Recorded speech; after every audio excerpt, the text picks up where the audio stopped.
जयो राधा माधव कुंज बिहारी।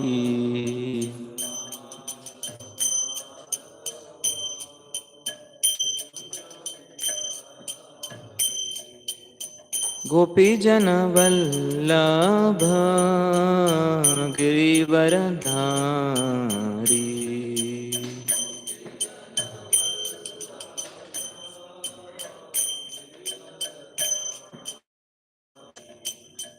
गोपी जन वल्लभ गिरिवरधारी।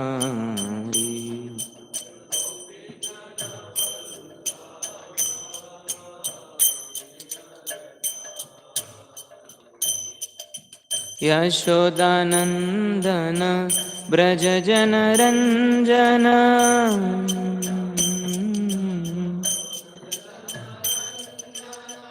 यशोदानंदन ब्रज जन रंजन।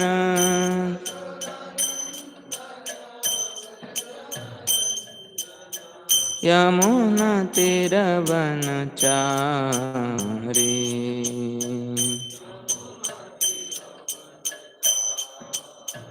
यमुना तीरवनचारी।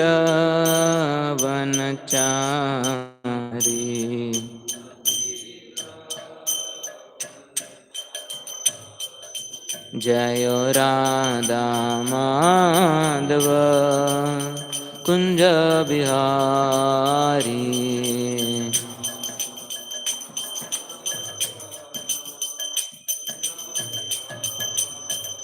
जय राधा माधव कुंज बिहारी।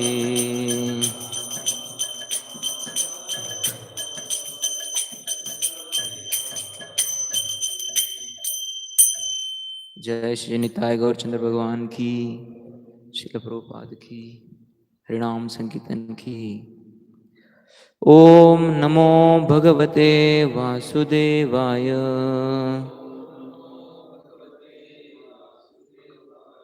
ओम नमो भगवते वासुदेवाय।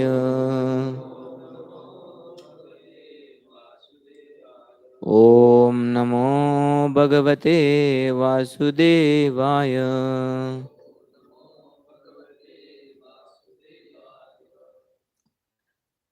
Reading from Canto 1, Chapter 11, Text 34. Is there? evam nṛpāṇāṁ kṣiti-bhāra-janmā kṣiti-bhāra-janmā evam nṛpāṇāṁ kṣiti-bhāra-janmanām akṣauhiṇībhiḥ parivṛtta-tejasām vidhāya vairam śvasano yathānalaṁ mitho vadhenoparato nirāyudhaḥ evaṁ nṛpāṇāṁ kṣiti-bhāra-janmanām अहो akṣauhiṇībhiḥ parivṛtta-tejasām vidhāya vairam śvasano yathānalaṁ mitho vadhenoparato nirāyudhaḥ evaṁ nṛpāṇāṁ kṣiti-bhāra-janmanām akṣauhiṇībhiḥ parivṛtta-tejasām vidhāya vairam śvasano yathānalaṁ mitho vadhenoparato nirāyudhaḥ. Yes.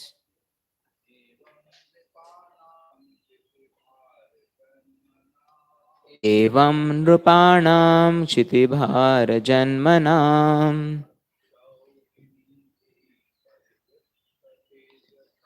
akṣauhiṇībhiḥ parivṛtta-tejasām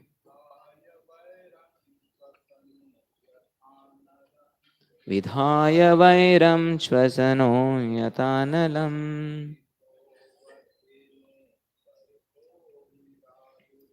mitho vadhenoparato nirāyudhaḥ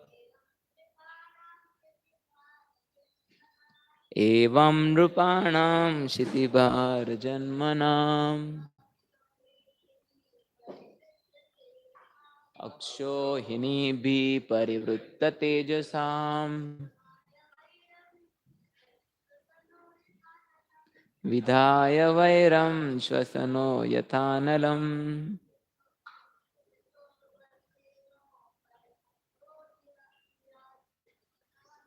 mitho vadhenoparato nirāyudhaḥ evaṁ nṛpāṇāṁ kṣiti-bhāra-janmanām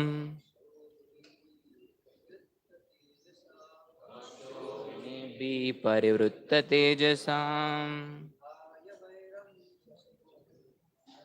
vidhāya vairaṁ śvasanaḥ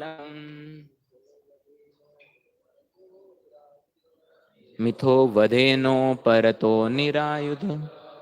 Mataji. evaṁ nṛpāṇāṁ kṣiti-bhāra-janmanām akṣauhiṇībhiḥ parivṛtta-tejasām vidhāya vairaṁ śvasano vadhenalam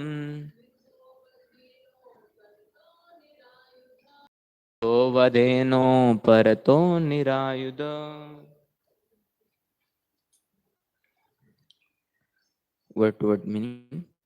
Evam, thus, nṛpāṇāṁ, of the kings or administrators. kṣiti-bhāra, the burden of the earth. Janmanām, born in that way. Be improved the military strength of elephant, chariots, and infantry. Parivṛtta, being puffed up by such surroundings. Tejasām, prowess.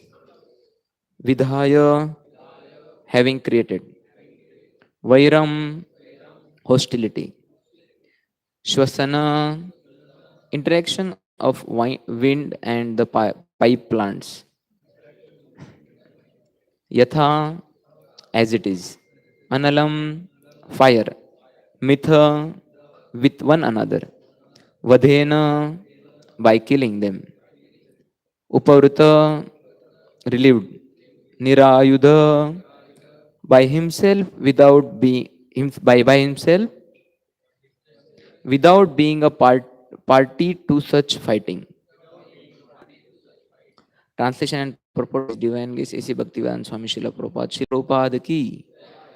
Translation. The Lord was pacified killing things who were burdensome to the earth.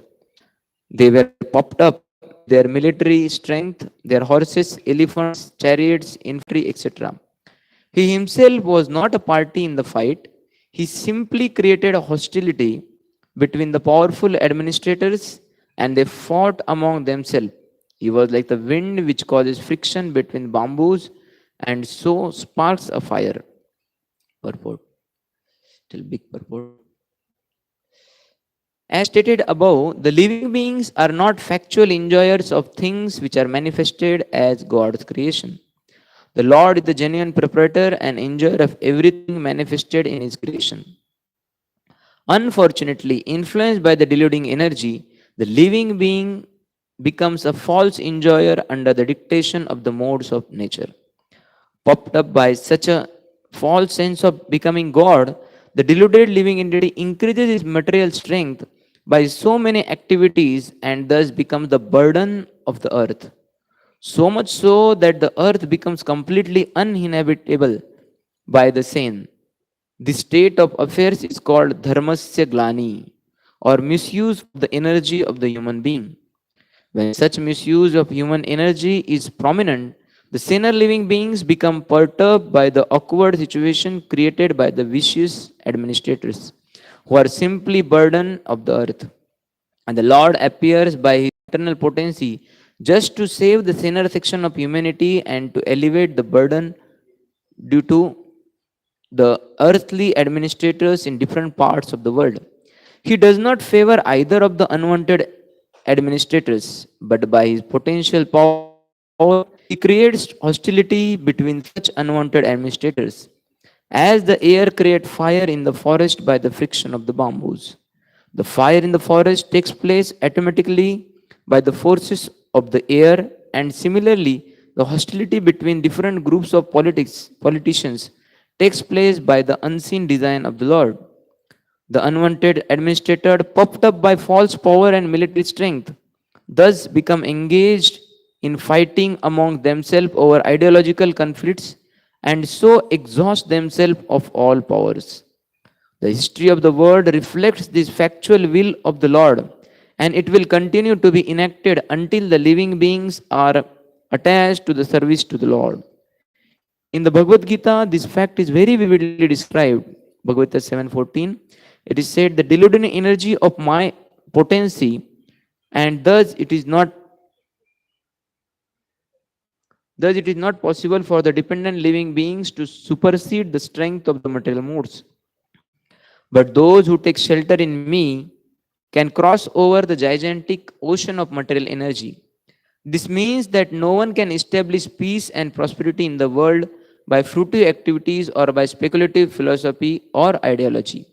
The only way to surrender unto the Supreme Lord and thus become free from illusion of deluding energy. Unfortunately, persons who are engaged in the destructive work are unable to surrender to the Supreme Personality of Godhead. They are all fools of the first order. They are the lowest of human species of life. They are robbed of their knowledge, although apparently they seem to be academically educated. They are all of the demonic mentality, always challenging the supreme power of the Lord. Those who are very materialistic, always hankering after the material power and strength, are undoubtedly fools of the first order because they have no information of living energy.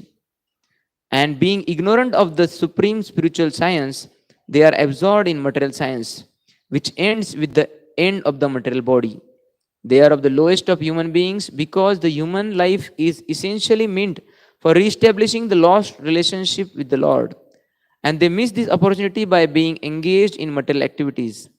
They are robbed of their knowledge because even after prolonged speculation, they cannot reach to the stage of knowing the Supreme Personality of Godhead, the summum bonum of everything.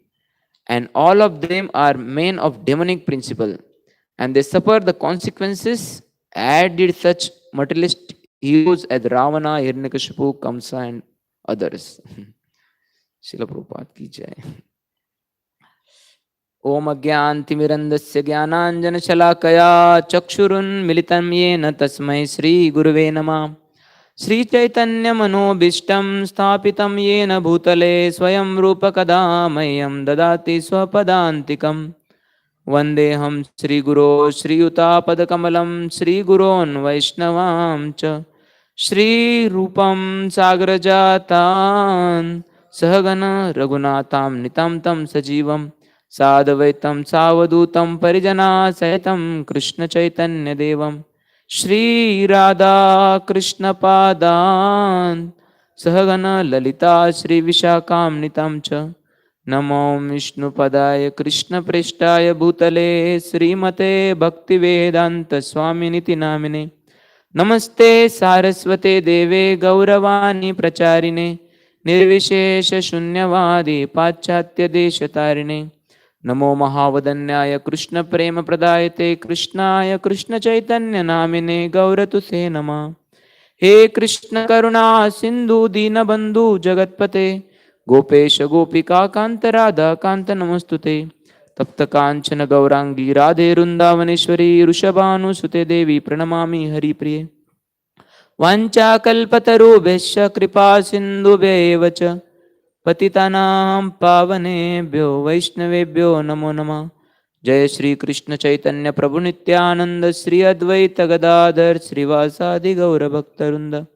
Hare Krishna Krishna Krishna Hare Hare, Hare Ram Ram Ram Hare Hare.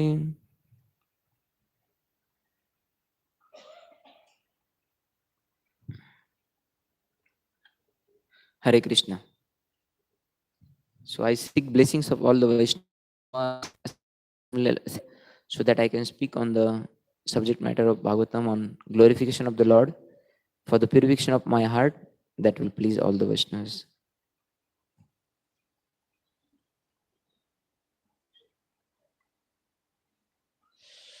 So Prabhupada in this entire purport talking about 3-4 subject matters here. So first Prabhupada smashes the false enjoymentalship and false proprietorship of various kings. So Prabhupada gives understanding that how Krishna has to smash them. Why? Because they were falsely owning the land. And then he talks about how Lord create hostility among them and creates the fire. Just like a fire is created in the bamboo forest, similarly, these kings having created enmity, they are destroyed. And then he talks about how the 3 modes of nature acts and they are very difficult to cross over. And he ends with the purport that how the 4 types of people, they don't surrender to the Lord, and that way they could not attain the peace. So various words in this shloka, they are very wonderful. One is about kṣiti-bhāra. So Prabhupada tells that how they are burdened. There is one nice shloka in 2.3.21. Prabhupada explains, Sukadeva Goswami explained that how people, if they have over their head, that becomes burden.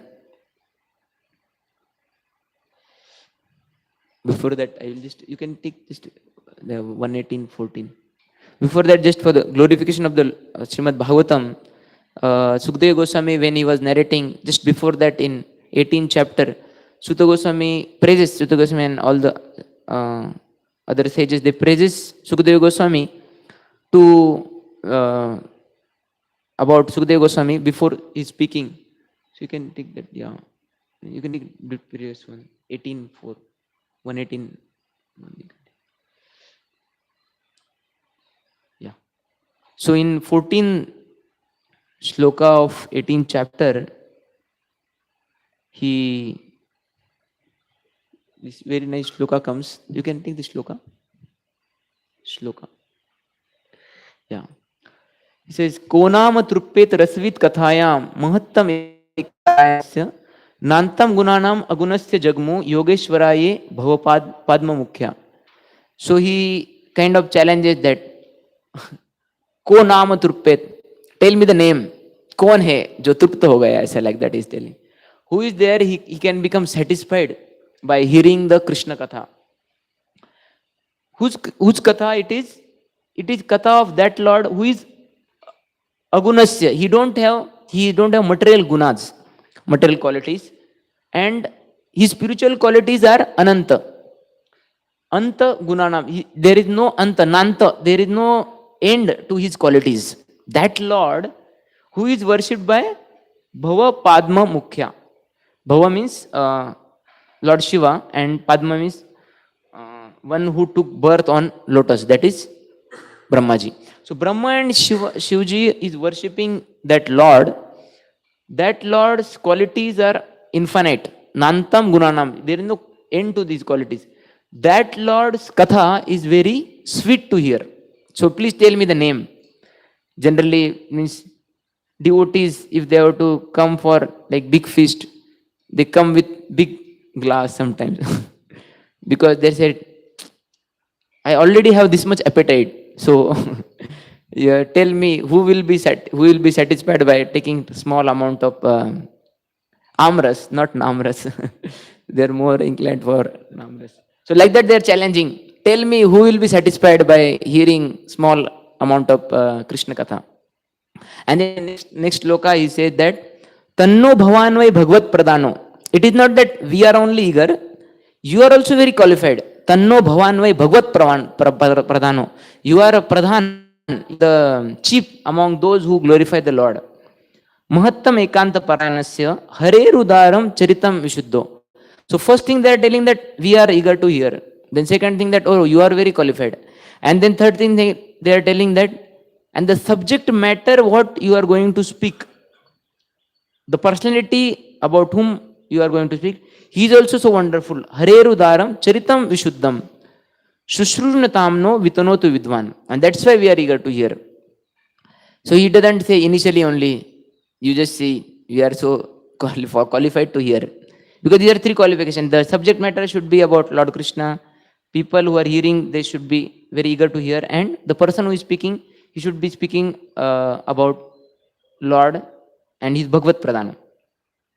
So they are not initially only saying that, okay, we are qualified.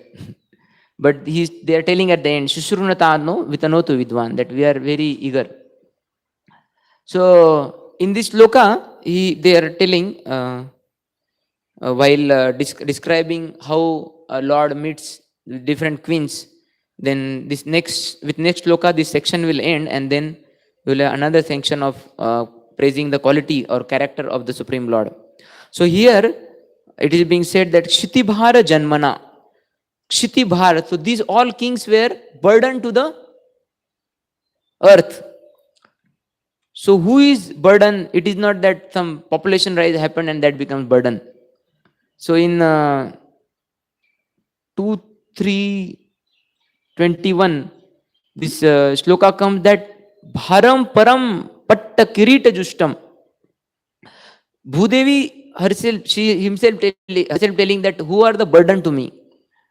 She's telling burden. It is not that just population has risen, so that become burden. The people who are not following the Lord's laws, they are become burden. And for people who are living, even if they have lot of wealth, if they are not worshipping the Lord, that becomes burden. So this another shloka comes that bharam param patta kirita justam apyutta mangam na namet mukundam shavo karoto no kurute saparya harer lasat kanchana kankanava. This is not only bhar, it is a param bhar. बहुत बड़ा भार है. कौन सा? Patta kirita justam. Kirita means head. If above the head, if you are like silken turban.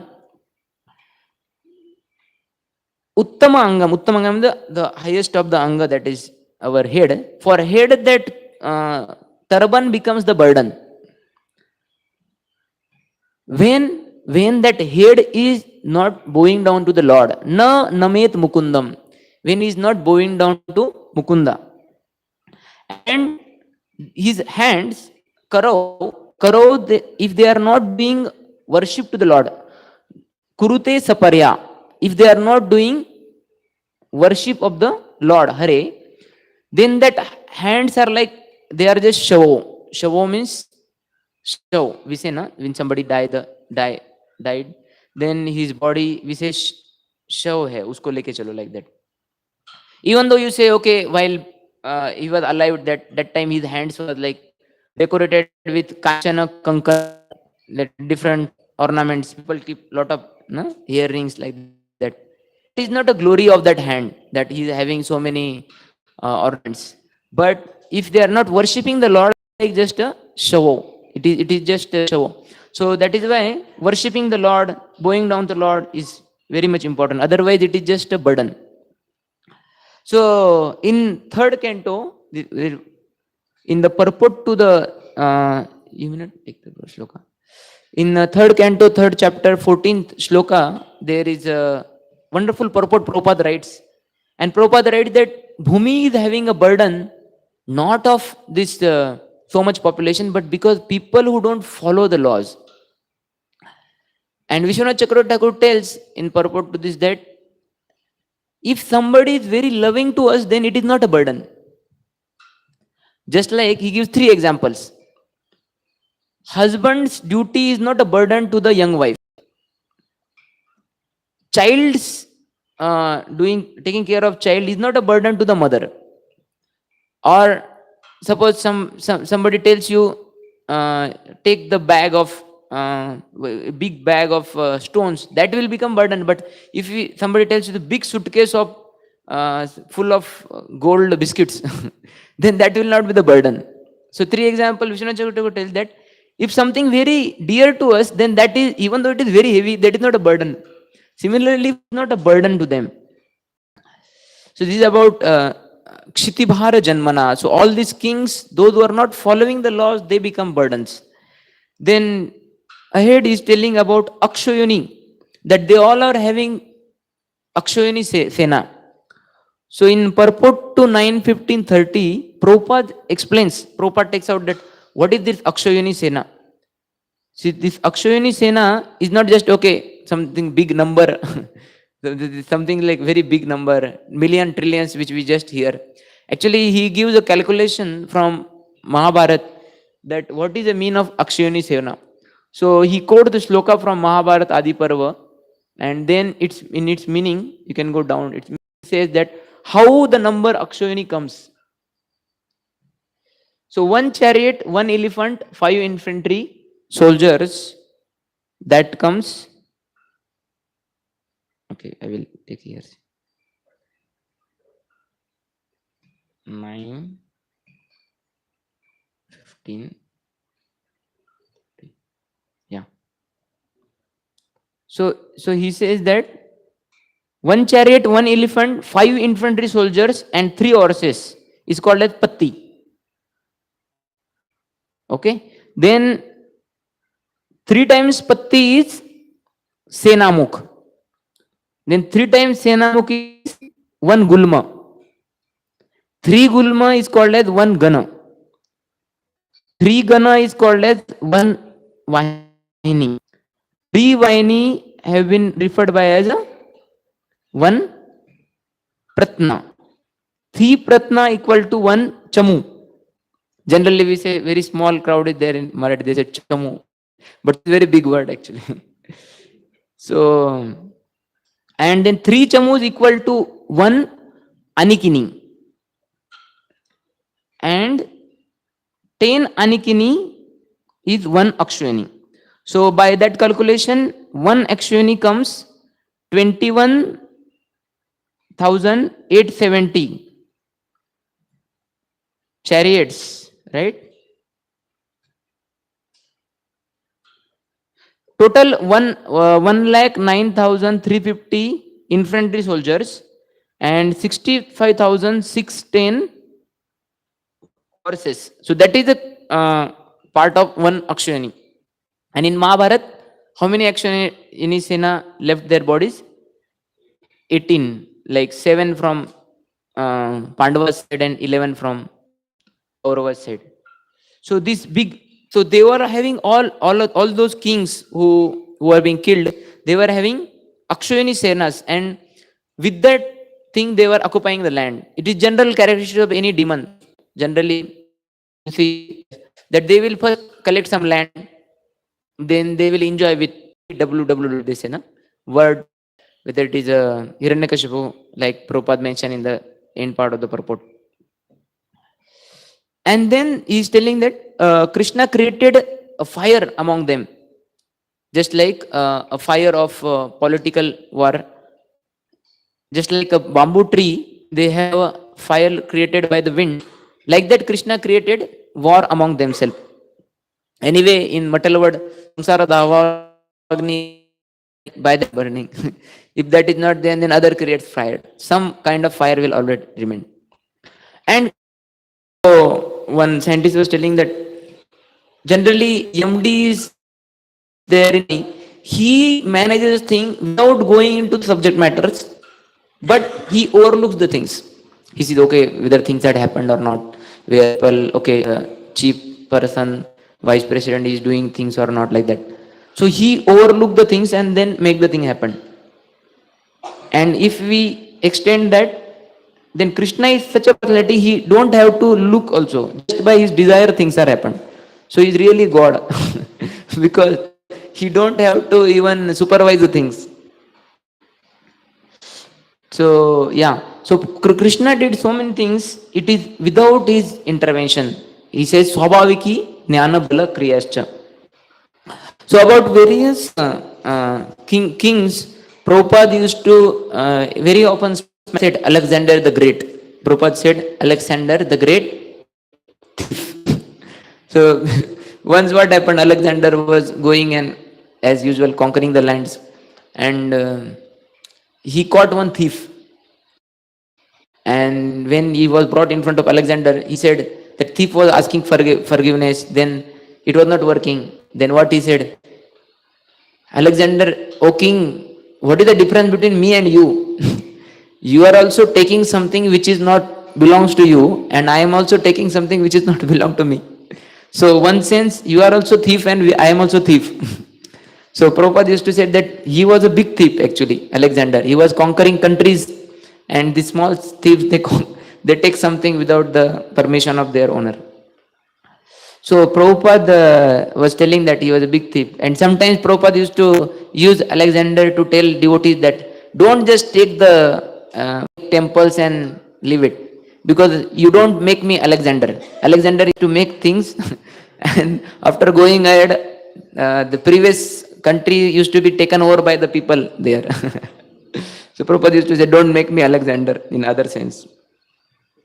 And regarding controlling the things, Prabhupada used to think that people who are having so much wealth, they are just thieves. Once Prabhupada was there in Dallas, Texas. So there he was near White Rock Lake, and actually opposite of it, Prabhupada was just going for morning walk. The opposite one side of a lake, there was one person staying. His name was Mr. H.L. Hult. He was a big person, $100 million income at the time of 1940s. And when he was actually oil person, he was known as oil man. And because of in World War II, various peoples, even East Europe, in Europe also, Middle East also, he took lot of oil from there and he became very rich. He was known as the oil man. So he was so rich, and due to the discussing like this, Prabhupada was going from the in a morning walk, and he was saying, "Oh, who is that side?" Like that Prabhupada was asking, and devotee was telling, "Prabhupada, he is Mr. H.L. Hult." And then one devotee is telling that, "Prabhupada, I tried to approach him, and I went. Somehow I could not make it to meet him. I just met the guardian there. He was there, and I just gave him Bhagavad Gita. I could not go ahead." Then Prabhupada was asking, "Okay, suppose you go and meet him, what you will do?" Then everybody in the who was following Prabhupada in morning walk, they were thinking, "Okay, what I will tell. Then somebody said, "Prabhupada, I will go and I will tell them, in Dallas we have wonderful school, and by this we are making wonderful citizens for the country. So you can do something for us." Prabhupada said, "No, what you will say?" Then some devotee said, "Prabhupada will go and we'll bring him, we'll call him for prasadam, we'll give him nice hostility, and we will tell them we have a temple, you can also support." Then Prabhupada said, "No." Prabhupada said, "You should tell him, you are a big thief. You are taking everything from earth, oil you are taking from earth, and you are not giving anything to Krishna." So everybody was stunned. How we can tell like this? And there are some devotees, they had heard this. Okay, Prabhupada talked like this to Mr. Oilman, and they were worried that if we take somebody else, Prabhupada should not say like this to this person. So once one devotee was there in Calcutta, he happened to bring one businessman.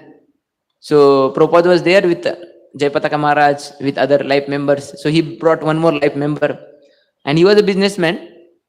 So they took in front of Prabhupada, and Prabhupada, they make him meet Prabhupada. So Prabhupada asked, "Oh, what you do?" Then he was saying, "Prabhupada, I am businessman." Then Prabhupada said, "What business you are doing?" He said, "I manufacture glass. I have a glass factory." And he was little pious, so he can understand what answer to give to this personality.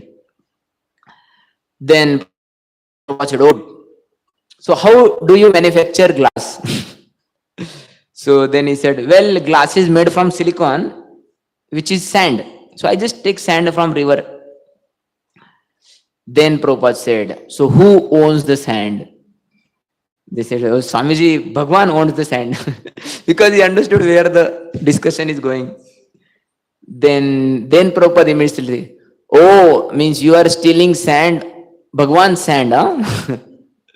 So then immediately, just to wrap up, he said, "Swamiji, I give some charity also. I give charity. I not only just take, I give to others also." Then Prabhupada said, "Oh, means you are a little thief. You are not a big thief, you are a little thief. You are taking something and giving away." So Prabhupada always used to tell, you should give to Krishna.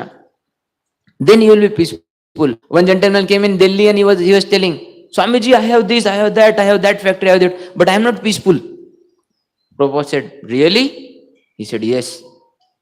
Prabhupada said, "I can't sleep at night. I have many things to do." Then Prabhupada said, "Then give to me. We will take care. You can sleep nicely." Then he said, "No, not like that, Swamiji." Then Prabhupada said, "Take his address." He said, "No, I will come to you. You need not to take my address."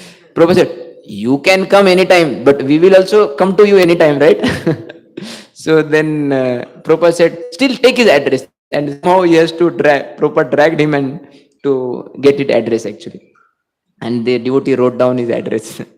So Prabhupada used to say that until you give to Krishna, until you understand that bhoktaram yajna tapasam surudam sarvabhutanam nyatva mam shanti vruchati, to attain peace, you have to understand this simple peace formula. Many times before, when Karnataka was taking our peace formula topic, this particular lecture, that time he was asking how to get peace. Different ways he was asking how one can become peaceful. And then at the end he told this simple slokas which we are knowing already. So many times we know many slokas, but we don't know for what to use. So Prabhupada for peace formula used to take this simple sloka. Some devotee used to say that, "Oh, Gandhiji brought the peace." So Prabhupada used to say this Gandhiji's peace movement was simply a nonsense. There can be never a peace in the world, just like he's telling in this purport. He was telling this war will go on. Material world means war. You can't say I will put end to the war. Just see, from 4 months war is still going on in Russia. So war will go on because everybody want to become God. Everybody want to conquer, and by some or other means they will keep on fighting, even if there is no reason. Recently Maharaj was telling, just because your head here came on my head, that's why they will fight. There is no reason people need for war. So people will keep on fighting. There cannot be peace like that. And even if you are doing so many things, still will be peaceful. Even Prabhupada, when he was there in Juhu, that time he was going through a lot of difficulty. His health was not good, but still he was very peaceful. There was one personality, Smriti, something warrior. She was there in near Juhu. She was Christian actually. So, but she liked Prabhupada's way of dealing, how Prabhupada talked. So she used to come in between to attend Prabhupada's lecture, to talk to Swamiji. And she shares at one point that Prabhupada was never angry on her. Not that, okay, why, okay, don't send her, like that. He never obstruct her. So once Prabhupada health was very bad and Tamal Krishna Maharaj was restricting everybody. Nobody should go there. Then she was fighting with Tamal Krishna Maharaj. No, I want to meet Swamiji, allow me. But he was not allowing. But finally she said that, no, I have to meet Prabhupada. And then she went inside. Prabhupada was sitting. They were telling that Prabhupada's stomach is not good and he is feeling lot of pain. But among that pain, he was very peaceful. In spite of that pain, she went and she saw, she felt, oh, Prabhupada is so peaceful. She immediately grabbed Prabhupada's feet. And though Prabhupada was taking rest, she grabbed Prabhupada's feet. She touched her head to Prabhupada's feet.